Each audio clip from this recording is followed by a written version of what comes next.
안녕하세요.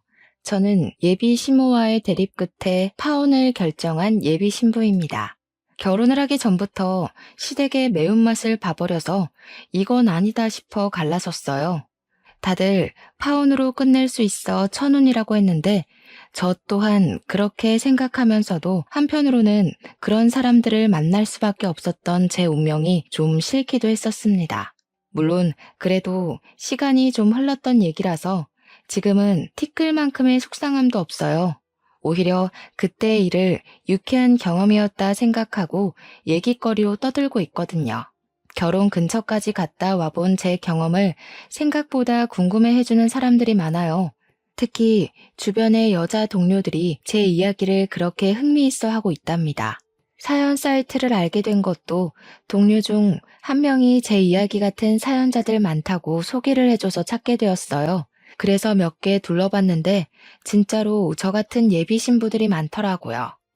상대적으로 제 사연이 싱겁게 느껴지는 이야기들도 있어서 좀 놀랐습니다. 같은 고민을 했다는 동질감에 위안을 받는 것 같으면서도 한편으로는 그만큼 사연자들을 괴롭힌 나쁜 사람들이 많다는 것에 속상하기도 했어요. 왜 그렇게 사람을 못 구워 삶아서 안달일까요? 제게 찾아온 나쁜 사람은 어떤 유형이었는지 지금부터 한번 떠벌려 보도록 하겠습니다. 재밌게 들어주세요. 저랑 예비 신랑은 결혼을 전제로 만나고 있던 사이였어요. 예비 신랑은 저와 9살 차이가 나는 사람이었는데요. 대학생과 조교 사이로 시작된 저희 관계는 제가 대학을 졸업하고도 계속 이어졌습니다. 다 예비 신랑의 적극적인 노력 덕분이었어요. 예비 신랑이 제 졸업식 때 프로포즈를 해줬거든요. 프로포즈 때문에 저희 관계가 더욱 돈독해진 건 맞지만 일단 저는 그 청혼에 대해 고민이 많았습니다. 결혼에 대해 잘 몰랐던 저는 그 청혼을 받아들이긴 했지만 급하게 결혼하고 싶지 않다고 예비 신랑한테 의사 표현을 확실히 했었어요. 제가 결혼을 고민했던 건 저희 집이 그리 막 넉넉한 것도 아니었고 예비 신랑 집도 넉넉한 게 아니었기에 서로 경제 활동에 좀 더 집중하고 나서 돈을 좀 모은 뒤에야 안정적인 여건으로 결혼을 하고 싶었기 때문입니다. 정말 준비된 게 아무것도 없었거든요. 제 의견에 예비 신랑이 좀 서운해하는 기색이 있었지만 제 뜻을 흔쾌히 따라주었어요. 저를 기특하게 봐주기도 했습니다. 예비 신랑의 지지하에 저는 대기업을 목표로 취업 준비를 했어요. 예비 신랑은 제게 손수 간식이랑 도시락까지 사주면서 외조를 해주었습니다. 그땐 행복했어요. 취업을 준비하면 심적으로 많이 피폐해진다는데 저는 예비 신랑 덕분에 의욕이 넘쳐났거든요. 그렇게 잘 지내던 저희 사이에도 한 번의 방지턱이 찾아왔었는데요. 원래 취업 준비 제대로 하려면 기본적으로 기간이 1년, 2년 정도는 걸리는데 취업 준비 기간이 자꾸 길어지니까 예비 신랑이 외조하는 게 지쳤는지 한날 제게 갑자기 속상한 소리를 하더라고요. 설마 나랑 결혼하기 싫어서 일부러 미루는 건 아니지? 이번까지 넘어가면 벌써 3년째야. 계속 이렇게 시간만 보내다가 나 40살 되겠어. 결혼은 30대에 하고 싶단 말이야. 우리 아빠가 결혼 엄청 기다리기도 하고, 만약 나랑 결혼하기 싫은 거라면 그냥 솔직하게 말해줘. 뭐? 무슨 그런 말을 해. 나도 얼른 취업해서 빨리 돈 벌고 싶어. 결혼 자금 모아서 빨리 결혼하고 싶은데 취업이 생각하는 만큼 잘 안 되는 걸 어떡해. 나 진짜 서운하다. 오빠는 내가 일부러 결혼 미룰 사람처럼 보였어? 불안해서 그러지. 나한텐 너밖에 없는데 네가 결혼을 안 해주면 난 더 시간이 없단 말이야. 혹시라도 네가 질린다고 나 떠날까 봐서.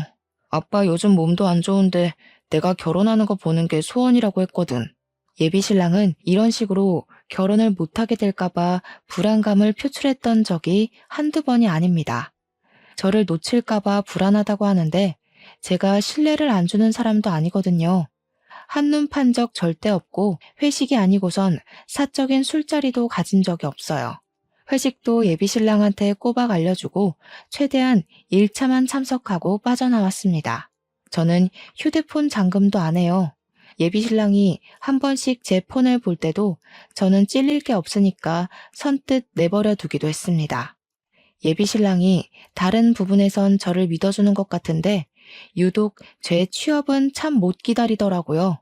물론 예비 시부가 몸이 안 좋아서 결혼을 빨리 하고 싶단 말을 하긴 했었어요. 근데 저는 결혼을 그런 식으로 준비도 없이 얼렁뚱땅 저지르고 싶진 않았습니다. 제가 취업하고 돈을 모으면 결혼한다고 했더니 예비 신랑이 그때부터 저보다 제 취업에 더 심혈을 기울이더라고요. 한참 사랑이 불타오를 때는 예비 신랑이 어떤 사람인지 알 겨를도 없이 좋기만 했거든요. 그러나 서로에게 익숙해지고 당연해지고 나서부터는 예비 신랑을 만나면 만날수록 불안한 게 참 많은 사람이구나라는 걸 느끼긴 했어요. 그리고 생각보다 현실적이고 부정적인 의사 표현도 많이 한다는 걸 점점 알게 되었습니다. 저보다 9살이나 많은 사람이다 보니까 저한테 알려주고 싶은 것도 많아 보였어요. 다들 이런 걸 꼰대라고 하더군요. 하지만 저는 이런 점까지 예비 신랑에게 고맙기만 했고, 예비 신랑이 저를 사랑하는 마음만큼은 갈수록 적극적이고 솔직해서 예비 신랑의 단점 부분도 이해하려고 많이 노력했습니다. 그런데 취업 문제는 어쩔 수 없이 예민할 수밖에 없는 영역인데 예비 신랑이 자꾸 옆에서 한 소리씩 넣어주니까 그건 좀 스트레스로 오더라고요. 그래도 다 날 위해서 조언해주는 거라 생각해서 제가 필요한 잔소리만 걸러서 들었어요. 제 입장에서는 예비 신랑이 스트레스지만 예비 신랑 입장에서는 결혼을 늦추는 제가 골칫거리 아니겠습니까?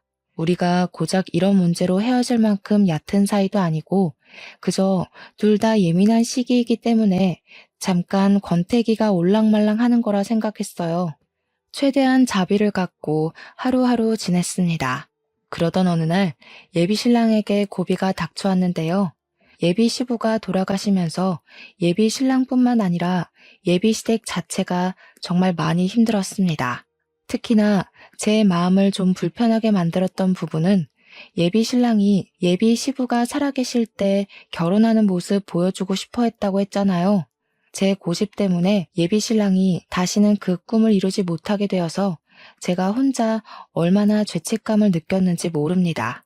그래서 더 예비 시부 영정 사진 앞에서 고개를 들지 못했어요. 훨씬 더 번듯하고 자리 잡은 며느리감으로 당당하게 인사를 드리려고 했지 절대 이런 식으로 첫인사를 드리려던 게 아니었거든요. 그날은 예비 신랑을 감히 위로하지도 못하고 옆에 묵묵히 있어주기만 했습니다. 그리고 예비 시부 장례식에 갔으니 당연히 준비 없이 예비 시모까지 만날 수밖에 없었는데요. 저랑 예비 신랑이 아무것도 결정한 게 없어서 그렇지 결혼을 전제로 만나고 있긴 했으니까 인사를 정중하게 드려야 될 것 같았어요. 예비 시모에게 저를 소개하고 싶다는 예비 신랑의 말을 듣고 망설이지 않았습니다. 예비 시모마저 놓친다면 제가 예비 신랑 앞에서 더욱더 면목이 없을 것 같았으니까요. 예비 시모 첫인상은 좀 퉁퉁한 편에 웃음이라고는 없을 것 같은 어두운 상이었습니다. 예비 신랑이 저를 인사시켜주는데 경황이 없어 그런지 예비 시모가 정말 딱 제 인사만 받고 다른 사람들만 신경을 쓰더라고요. 이 부분은 경황이 없는 게 맞으니까 당연히 제가 이해를 한 부분이었습니다. 저는 최대한 피해되지 않는 선에서 장례를 돕고 예비 신랑의 상실감을 옆에서 다독여 주었죠. 제가 결혼을 미뤘다는 건 예비 시댁에서도 알고 있는 사실이었을 겁니다. 예비 신랑이 결혼하고 싶은 사람 생겼다고 언질은 해놨다는 걸 제게 말해준 적이 있었거든요. 그 때문에 예비 시부가 저를 빨리 보고 싶어 하기도 했었어요. 그런데 제가 그 이상의 확실한 행동을 안 보여주니까 예비 시모도 저한테 서운한 점이 있었을 수 있겠다 생각했습니다. 그냥 그땐 예비 시모가 제게 너무 냉담해서 그런 별 생각이 다 들더라고요.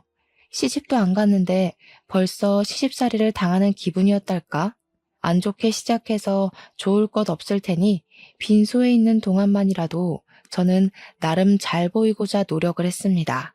그리고 저와 예비 신랑의 관계가 서서히 변하기 시작했던 건 그날 이후부터였어요. 예비 시부가 돌아가시고 홀로 있는 예비 시모가 걱정됐던 예비 신랑이 저와의 약속을 점차 줄이려는 게 눈에 보이더라고요. 물론 항상 저한테 양해는 구했습니다. 미안해. 아직은 엄마 혼자 못 둬서 오늘도 못 만날 것 같다. 네가 이해 좀 해줘. 형제도 나 하나밖에 없어서 내가 엄마 돌봐야 돼. 예비 시모가 예비 시부를 잃은 충격이 너무 커서 집에 혼자 있는 게 싫다고 얘기를 했었대요. 혼자 있으면 하루 종일 밥도 안 먹고 울기만 한다네요. 그 때문에 예비 시모가 걱정되었던 예비 신랑은 원래 자취를 하고 있었는데 짐을 싸들고 예비 시댁에서 지내기까지 했습니다. 저 같아도 엄마가 아빠를 잃고 홀로 슬퍼만 하고 있다면 다른 사적인 약속 못 잡을 것 같긴 했어요. 자식 마음이 다 그런 거 아니겠습니까? 그래서 부모를 걱정하는 예비 신랑의 마음도 충분히 공감되었어요. 그런데 그렇다고 예비 신랑과 아예 만남을 끊은 건 아니라고 봤습니다. 제가 취업 준비를 해야 해서 원래도 잘 못 만나고 있던 중이었거든요. 그런 상황에서 더 못 만나게 되니까 아예 안 보는 것과 같더라고요. 우리가 결혼할 사이가 맞나? 싶기도 했어요. 오히려 예비 신랑이 곁에서 완전히 사라진 것 같으니까 취업 준비도 더 안 되었어요. 자꾸만 저도 모르게 딴 생각을 하고 있더라고요. 당연히 좋아하는 사람이니까 걱정이 되잖아요. 근데 예비 신랑의 상황이 상황인지라 계속 만남을 고집할 수도 없고 조를 수는 더더욱 없어서 한없이 이해만 해주었는데요. 한 번씩 연락을 하면 예비 신랑은 늘 같은 말만 했어요. 예비 시모 얘기를 꺼내면서 출퇴근 말고는 시간을 내기가 곤란하다고 말이죠. 못 만나는 것도 걱정이었지만 더 신경 쓰였던 건 예비 신랑도 많이 우울하고 힘들어 보였다는 겁니다. 예비 시모야 당연히 반평생 함께한 배우자를 보냈으니 힘들겠죠. 근데 그건 자식도 마찬가지잖아요.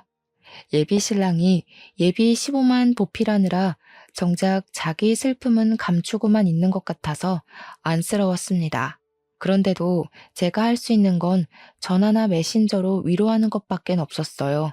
결혼할 사람이고 인연으로 묶일 집안이기는 하지만 냉정하게 말하자면 아직은 저랑 상관없는 집이기 때문에 저는 제 할 일이 우선이긴 했습니다.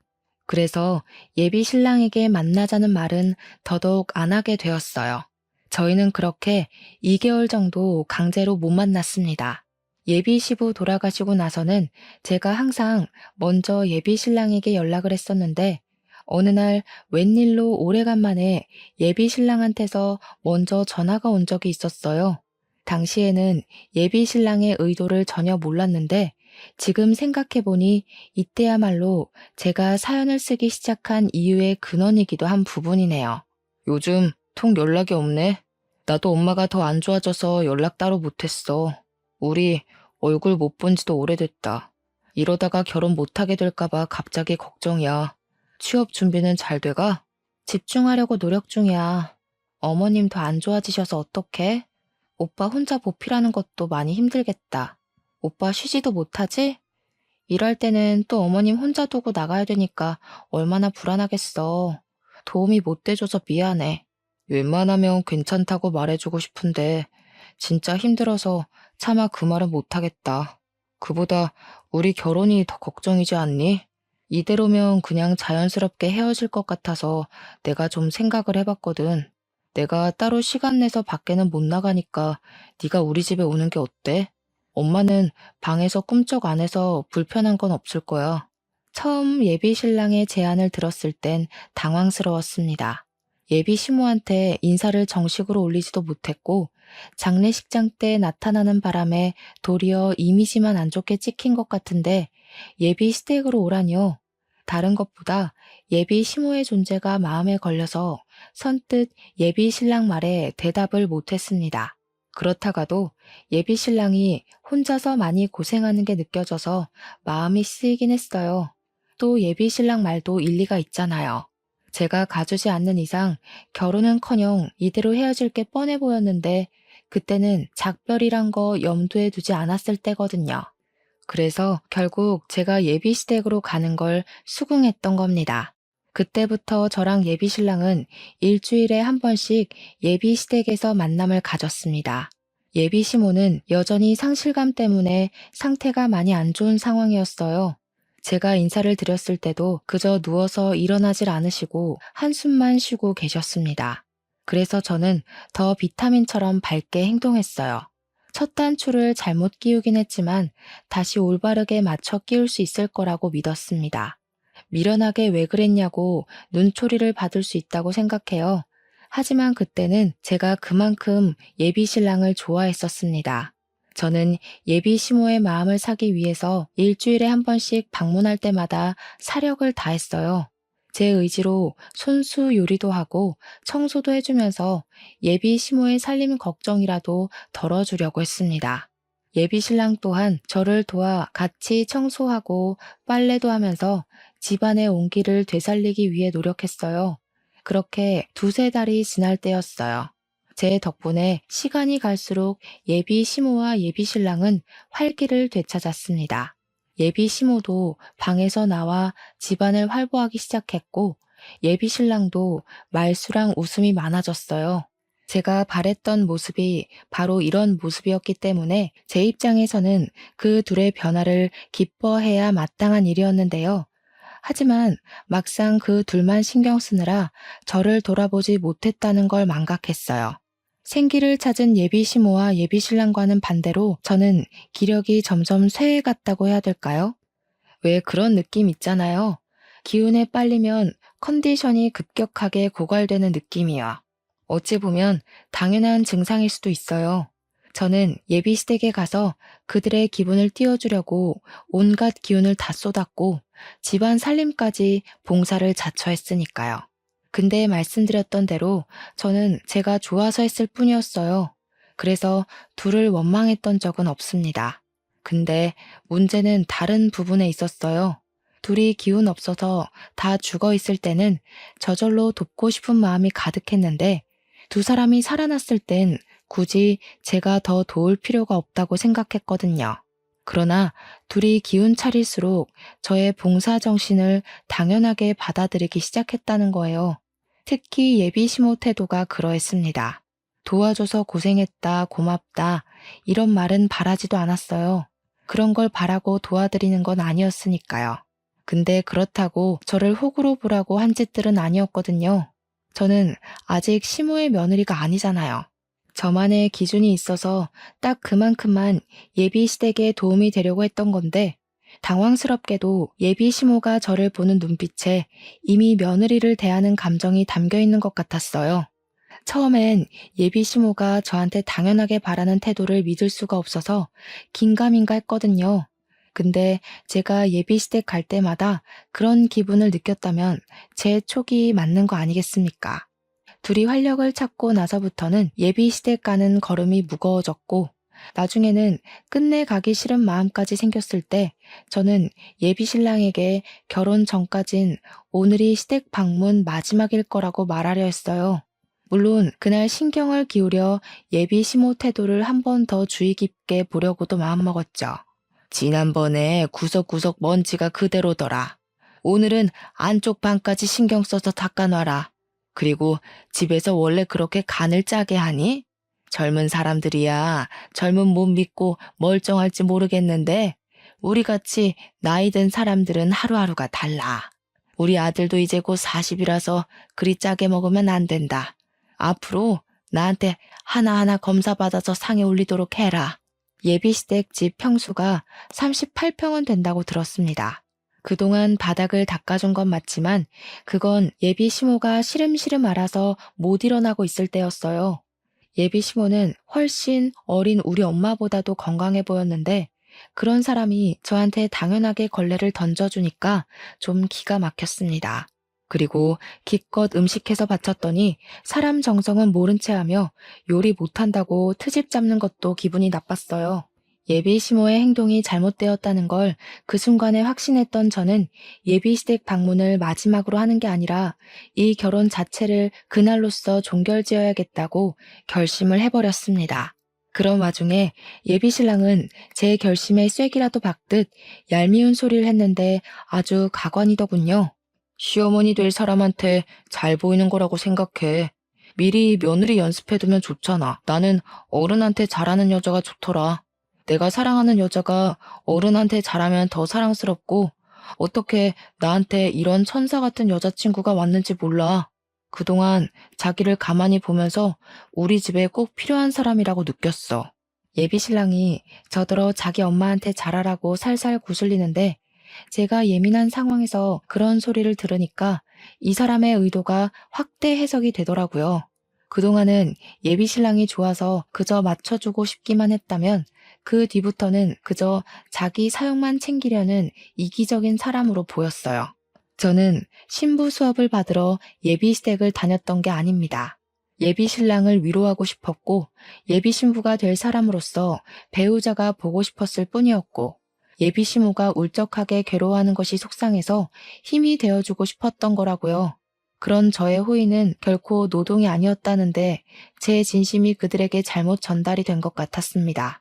아니면 그들이 원래 남의 호의를 권리로 생각하는 못된 사람들이었겠죠. 어쨌든 제 입장에선 이런 관계는 건강하지 못하다고 봤어요. 분명히 말하지만 저는 도움 준 사람에게 호구라고 욕하면 안 된다고 봅니다. 명백히 잘못한 건 남의 호의를 쉽게 보는 상대방의 저급한 마인드인 거예요. 그래서 저는 호의 하나 구분 못하고 사람을 막 대하는 인간들과는 인연을 만들지 않기로 마음먹은 겁니다. 저는 예비 시모에게 받은 걸레를 바닥에 툭 던졌습니다. 그리고 손을 씻고 나와서 겉옷을 챙겼어요.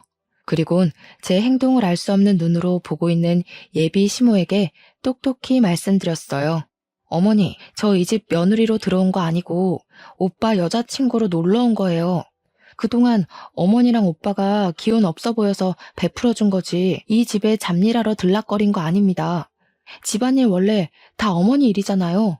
보니까 두 손 두 발 멀쩡하시고 남일 간섭하는 것 보니 정신 상태도 멀쩡하신 것 같은데 제 일 아닌 걸 제가 계속할 순 없죠. 뭐야? 제 말하는 것 좀 봐라. 뭐가 어쩌고 어째? 어차피 우리 아들이랑 결혼할 거라면서 시엠이 될 사람한테 벌써부터 대들기나 하고 나중에 할 일 지금 연습하는 건데 이런 것도 못 견뎌서 어디 우리 아들 모실 그릇이나 되겠니? 모셔요? 저는 오빠랑 결혼을 하려고 한 거지 종살이 하려고 만난 거 아닌데요. 오빠는 아내가 아니라 집사가 필요한 거였어요? 그렇다면 더 이 결혼 안 해야겠네요. 이렇게 개고생해서 연습해봤자 뭘 얻는데요. 어머님이랑 저 남자요? 노동에 대한 대가가 겨우 그 정도라면 제가 이런 무모한 짓을 할 필요가 없죠. 그냥 결혼 포기할게요. 저즉 건방진 애를 봤나? 지질이 일도 못하는 거 몇 날 며칠을 받아주면서 넘어갔더니 뭐라고? 취직도 못하는 백수 주제에 뭘 믿고 목소리를 높여? 너 같은 게 우리 아들처럼 수준 높은 남자를 만날 수 있을 것 같아? 아무짝에 쓸모가 없으면 집안일이라도 잘할 줄 알아야지. 쪽팔려서 누가 백수를 며느리로 받아주겠어? 역시 예비 시모는 저를 이미 며느리로 보고 있었던 것 같았어요. 저 방금 예비 시모 말에 잠깐 반항을 했을 뿐인데 어마무시한 질타를 받지 않았습니까? 그걸 보자마자 제가 이 집에 시집을 와서 어떻게 지내게 될지가 불보듯 뻔하더라고요. 한시라도 빨리 그 집을 벗어나기 위해서 저는 말싸움을 포기하고 그냥 예비 시모를 무시해버렸습니다. 그러니까 제게 사태질을 하면서 요양한 년이라고 욕을 하던 시모가 숨을 헐떡거리는 척 연기를 하더군요. 저는 신경 쓰지 않았어요. 예비신랑 앞에서는 예비시모가 한 번씩 저렇게 약한 척 하는 걸 알고 있었거든요. 그때 예비신랑이 제 앞을 막았는데요. 역시나 예비시모한테 눈이 멀어있던 예비신랑은 저의 잘못밖에 보이지 않았나 봅니다. 무슨 짓이냐고, 왜 이러냐고 강하게 나오더라고요. 무슨 짓이긴 다신 이 집에 발 안 들이려고 대담하게 표현하는 짓이지. 막상 오빠랑 결혼놀이 비슷한 걸 해보니까 이 집에 들어왔다간 나만 산송장 될 것 같아서 결혼 안 하려고. 미리 체험해보길 잘했다. 몰랐으면 감정은 상할 대로 상하고 이혼녀 되고 죽을 때까지 아픈 손가락으로 남았을 텐데. 무슨 소리라는 거야? 지금 우리 엄마 때문에 산송장 될 것 같다고 하소연하는 거냐? 우리 엄마 아빠 보낸 지 겨우 3달 됐어. 사지 멀쩡하다고 정신까지 멀쩡하겠어? 어떻게 아픈 사람을 이런 식으로 대할 수가 있어? 이럴 거면 처음부터 간병하겠다고 돕지를 말던가. 오빠도 알고 있네. 난 이 집에 당연한 사람이 아니라 그저 도움을 준 사람이라는 거. 그냥 오빠랑 계속 안 보다가 헤어졌어야 했어.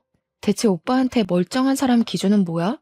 대체 어떻게 정신이 나가면 며느리도 아니고 아무런 상관도 없는 나한테 뻔뻔스럽게 노동을 강요해? 오빠는 내가 오빠 엄마 손에 하인처럼 굴려지길 바랬어? 결혼을 하려면 나도 좋고 오빠도 좋아야지. 이건 오빠만 좋은 짓이잖아. 취업 준비로도 안 생기던 다크서클이 예비 시댁을 들락거리면서 생겼다고 예비 신랑한테 얼굴을 들이밀며 보여줬더니 예비 신랑이 당황해서 한 발자국 물러나더군요.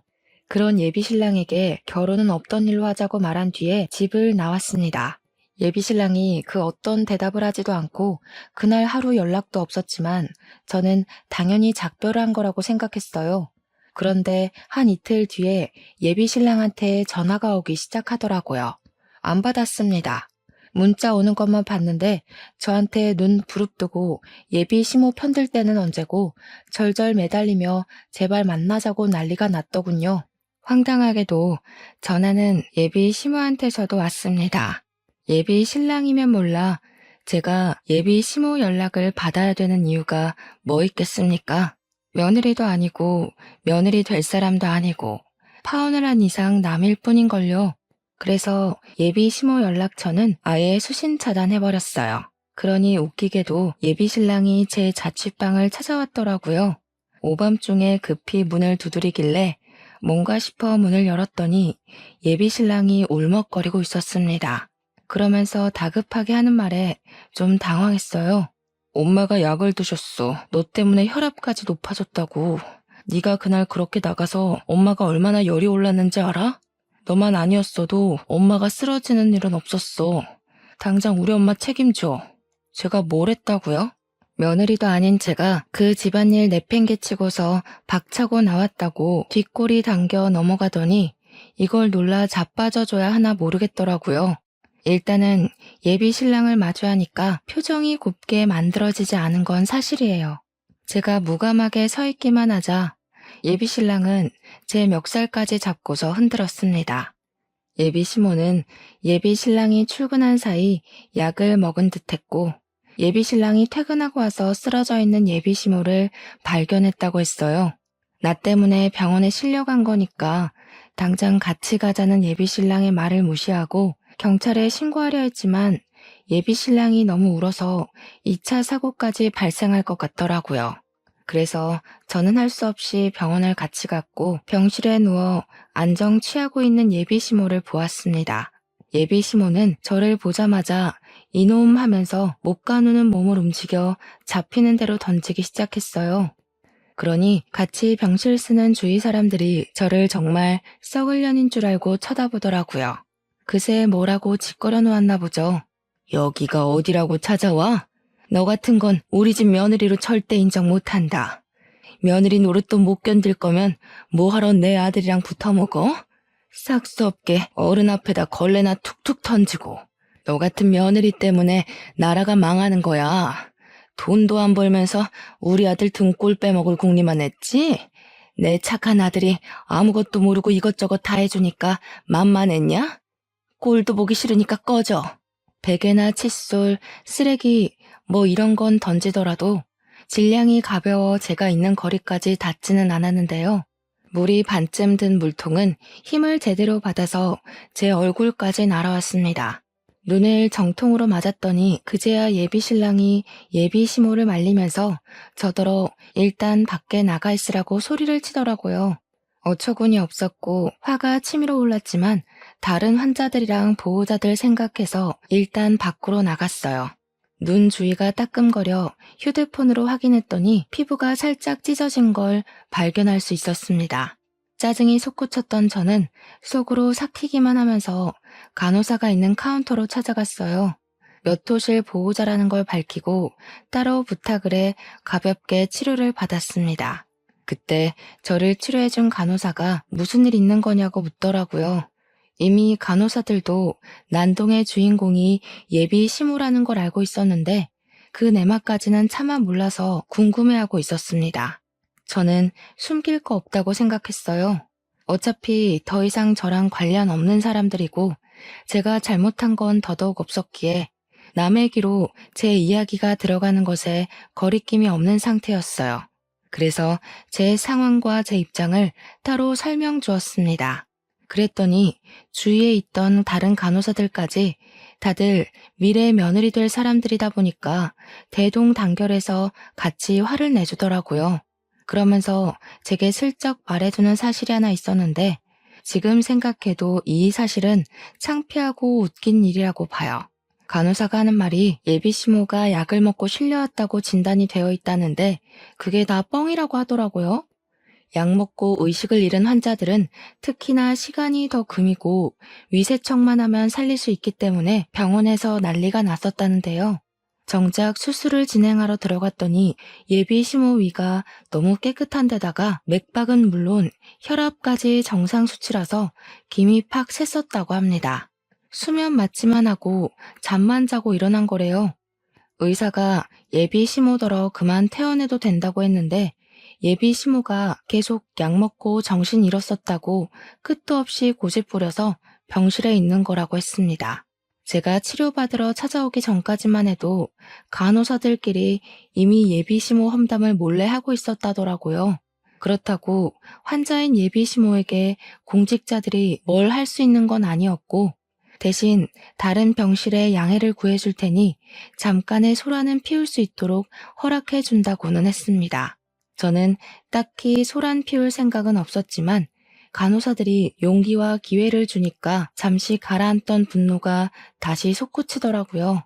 그래서 다시 병실을 돌아갔고 예비 시모 침대 쪽에만 커튼이 쳐져 있는 걸 보았습니다. 아까까지만 해도 제게 욕을 할 것처럼 쳐다보던 주위 환자와 보호자들의 눈빛이 좀 달랐는데요. 일단은 저를 향한 태도가 유순해졌다는 것이 느껴졌어요. 그 이유는 제가 커튼 가까이 다가가고 나서 눈치챌 수 있었습니다. 커튼 안에서 예비 시모와 예비 신랑이 수상하게 속닥거리는 대화가 들리더라고요. 엄마, 자꾸 이러면 젊은 애 못 들여와. 내 나이 곧 40이야. 그나마 9살 차이인 제가 제일 젊은 며느리일 거라고. 무슨 말인지 모르겠어?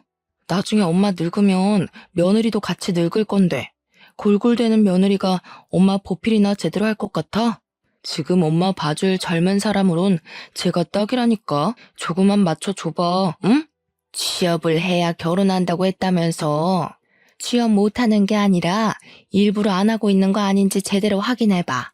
요즘 젊은 아가씨들은 자기 손에 안 보고 남편 돈만 받으면서 속 편하게 살려고 한다던데.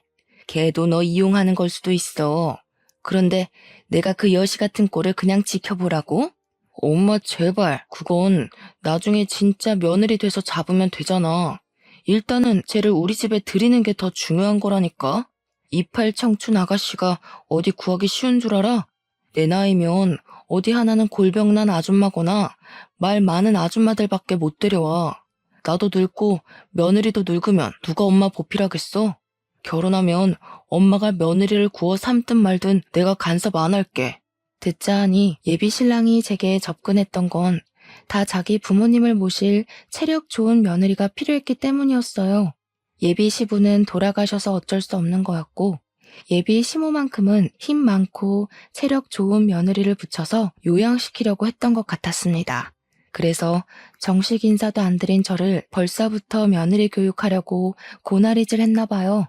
커튼 앞에서 정확한 진상을 듣는데 얼마나 기가 막혔는지 모릅니다. 그동안 내가 누구를 사랑했는지 뭘 보고 사랑했는지가 기억도 안 나더군요. 이미 예비 신랑에게 실망한 채였지만 그래도 좋았던 추억 정도는 마음 한구석에 남겨두었었는데 그날로써 저는 그를 완벽하게 끊어낼 명분이 생긴 셈이었어요. 오히려 깔끔하게 침 뱉어주고 돌아설 수 있어 다행이라 생각했습니다. 그때 제 어깨를 톡톡 두들긴 사람이 있었는데 돌아보니까 같이 병실을 쓰고 있는 보호자들이더라고요. 다들 누군가의 시어머니 뻘 되는 연세들이었지만 한편으론 누군가의 며느리이기도 했던 아줌마들은 시모 입장보단 며느리 입장을 더 공감해주는 것 같았어요. 제게 물통을 하나씩 건네준 이유도 본인들이 며느리로 지내면서 받았던 서름을 그렇게 표현하는 것 같았습니다. 그러면서 그분들 하는 말이 결혼하기도 전에 빵점인 저런 시댁은 거들떠도 보면 안 된다고 냉수 먹고 속 차리게 찬물을 시원하게 뿌려주라 독려하더군요. 친히 뚜껑까지 따주는 친절함을 보이길래 그때 독특하고 따뜻한 동질감을 느꼈어요. 세상 며느리들은 말 안 해도 한편이라더니 그게 이런 기분이구나 싶어 든든했습니다. 저는 더 이상 주저하지 않고 바로 커튼을 열었어요. 깜짝 놀라는 두 연놈의 얼굴을 똑바로 마주했습니다. 꼭 이렇게 사서 욕먹는 사람들이 있다니깐. 여기 사람들이 당신들 냉수 먹고 정신 좀 차리라고 선물 주더라고요. 속부터 썩어 빠진 사람들이 겨우 냉수 한 바가지로 정신 차릴지는 모르겠는데 그쪽들이 쪽팔린 짓 하고 있단 건 알았으면 해서요. 저는 그대로 생수 하나랑 토마토 주스 하나를 나란히 들고 예비 시모 얼굴에 쳐 뿌려줬습니다. 그리고 제게 대들려는 예비 신랑 얼굴에 그 페트병 2개를 연달아 던져버렸어요. 페트병이 예비 신랑 치아에 부딪혀 튕겨 나가더군요. 입을 감싸막던 예비 신랑이 저를 죽일 듯 노렸습니다. 그 와중에 예비 시모는 손을 벌벌 떨면서 비명을 막 지르더라고요. 나 그쪽 집안에 기어들어갈 생각 추호도 없거든요. 김칫국 좀 그만 마셔요. 그리고 요즘 젊은 사람들 똑똑해서 노망난 할망구한테 내 몸 바칠 사람 잘 없어요. 먼저 가신 남편분이 그렇게 그리우면 진짜 약 먹고 따라가 보지 그러셨어요. 약 먹은 척 쇼해서 진짜 아픈 분들은 들어오지도 못하게 자리 차지하지 마시고요. 약 먹고 쇼하는 거라는 사실이 밝히니 병실아는 이제 대놓고 예비 시모와 예비 신랑을 향해 쌍심지를 켜기 시작했어요. 아깐 잘 몰라서 저를 보는 눈이 많이 사나웠는데 이젠 그 눈들이 제 뒤를 든든하게 살려주고 있었습니다. 그때 예비 신랑이 화나서 저를 강제로 끌고 나가려고 했어요. 그러자 놀랍게도 다른 보호자들이 나서서 예비 신랑에게 달려들었고 손버릇까지 더러운 놈이라 욕하며 예비 신랑 등짝을 뚝까 패기 시작했습니다. 저를 당장 예비 신랑 소나기에서 떨어뜨려 주셨어요. 엄마뻘 되는 아줌마들의 공격에 예비 신랑이 당황해서 얻어 터지기만 했는데 아줌마들의 구타가 끝나자 황급히 자기 엄마 옆으로 도망쳐 가더라고요. 그러더니 자기 엄마랑 똑같이 벌벌 떨면서 단체로 폭행죄 신고할 거라고 소리를 고래고래 지르는 거 아니겠습니까? 그러자 아줌마들이 나서서 총각이 그렇게 살면 안 된다고, 그런 건 효도도 아니고 사회적으로 왕따 당하는 집밖엔 안 된다고 맞받아 쳐줬습니다. 아줌마들이랑 싸우고 있는 예비신랑 꼴이 좀 꼴사납고 웃기더라고요. 왜 다들 난리세요? 제가 뭐라고 했는지 모르겠는데 지금 이거 우리가 억울한 상황이거든요? 야, 너 대체 사람들한테 뭐라고 이간질한 거냐? 새파랗게 어린 년 기사회생 좀 시켜주려 했더니 감히 나 같은 복을 걷어차? 이 결혼 솔직히 내가 더 손해인 거 알지? 진짜 후회 안 할 자신 있어? 뚫린 입이라고 자기 믿고 싶은 대로 짓거리는 것도 참 용기다. 귓구멍이 막힌 거냐 생각이 없는 거냐? 우리 이미 끝난 사이라고 몇 번을 말해? 기사회생은 내가 널 그렇게 만들어줬지. 주변에서 욕하는 거 무시하고 겨우 조교밖에 못하고 있는 거 만나줬더니 네가 뭔 복이라는 거냐? 학교에서 다들 너더러 뭘 했는지 알아? 자기가 교수라도 된 것처럼 설친다고 난리더라. 뭐? 이게 어디서 구라야? 그리고 조교라도 나 교수 인맥 장난 아니거든? 내가 교수님들한테 부탁하면 당장 1,000만 원도 빌릴 수 있어. 네가 백날 취업 준비하고 사회생활을 빙빙 돌아봐라. 나처럼 이런 황금 인맥 만들 수 있을 거라 생각해? 몰랐구나. 아는 후배가 말해주더라. 교수님들이 오빠 일손 느리다고 빠릿빠릿하고 새파랗게 젊은 사람한테 일 일임할 거래. 어떡하냐? 이제 나이도 많아서 새 직장 구하는 것도 딸릴 텐데. 할망구 보살필 사람 필요하면 이참에 요양보호사 자격증 따서 직접 네 엄마 모셔봐. 혹시라도 며느리를 원하는 거면 그냥 죽었다 다시 태어나는 게 나을걸? 예비신랑은 조교 자리가 바뀔 거라는 제 말에 충격을 받아 그때부터 입만 벌리고 있었습니다. 그 옆에서 예비 시모가 대신에 제게 쌍욕을 날리고 있었는데요. 저는 예비 시모한테도 부디 평생 기억하고 살라고 경고를 한마디 남겨주었어요. 아들이 못나서 며느리를 못 보는 게 아니라 그쪽이 지지리도 궁상이라서 며느리 얻을 팔자가 없는 거란 걸 꼭 아셨으면 좋겠어요. 쓸데없이 입원해서 보험사까지 피곤하게 하지 마시고 그만 집에 가세요. 나는 왜 이렇게 못났을까 하는 반성은 하지 마셔요. 계속 성깔 더러우셔야 다른 아가씨들이 이 집에 시집 안 오죠. 예비 시모가 제 막말에 충격을 먹어 말을 버벅거렸는데 결국은 욕밖에 못하길래 그 욕에 보답하고자 옆에 있는 예비 신랑의 머리통을 대신 후려쳐줬습니다. 그러니 예비 시모가 욕을 뚝 그치더라고요. 그리곤 저는 그간 갖고 있던 모든 추억을 그 자리에 버리고 나왔어요. 예비 신랑이 뒤늦게라도 저를 쫓아나올 수 없었던 건 보호자분들이 붙잡아준 덕분이었습니다. 그대로 병원을 벗어난 저는 그 뒤로 자취방을 서둘러 내놓았고 친정집으로 가 지방에서 취업 준비를 시작했어요. 휴대폰 번호까지 바꿔버렸더니 정말 예비 신랑과는 더더욱 마주치는 일이 안 생기더라고요. 그렇게 5년이 지났어요. 지금까지도 저는 예비 신랑과 예비 시모를 코빼기도 본 적이 없습니다. 지방에서 일을 하고 있지만 한 번씩 서울에 가는데도 두 사람을 마주친 적은 없었어요. 그래서 어떻게 살고 있는지는 모릅니다. 그러나 분명한 건 저를 만났던 순간보다 잘 살고 있진 않을 거예요. 원래 못된 사람들은 나이 들수록 더 욕심과 고집이 강해지는 법이거든요. 그런 사람들의 결말은 하나같이 망조라고 봐요. 아마 그들은 앞으로도 계속 찾아오는 기회나 행운을 스스로 뻥 차버리다가 생을 끝내게 될 거라고 생각합니다. 그래서 지금은 과거의 그날이 그저 하나의 인생 경험으로만 남아있어요.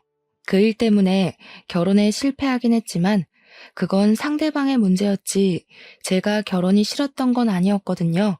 때문에 저 지금 결혼 준비 중입니다. 과거와 달리 저를 진심으로 존중해주는 남자와 그런 시댁을 만나서 행복하게 준비를 하고 있어요. 사람이 상대방에게 진정으로 존중을 받아보니까 과거에 그런 싹수 없는 집안에 안 갔길 천만 다행이라는 생각이 들더라고요. 결혼 준비에 한창인 지금 갑자기 실패했던 과거 경험이 떠올라서 이렇게 사연을 써보았어요.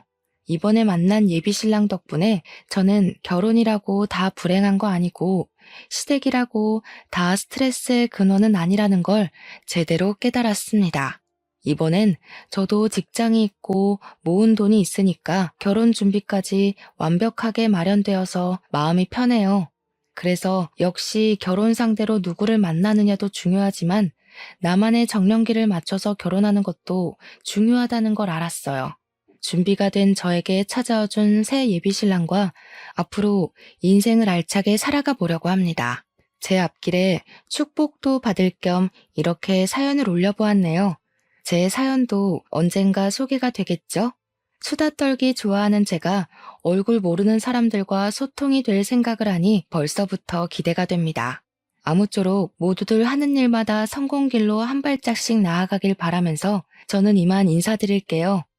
긴 사연 들어주셔서 감사합니다.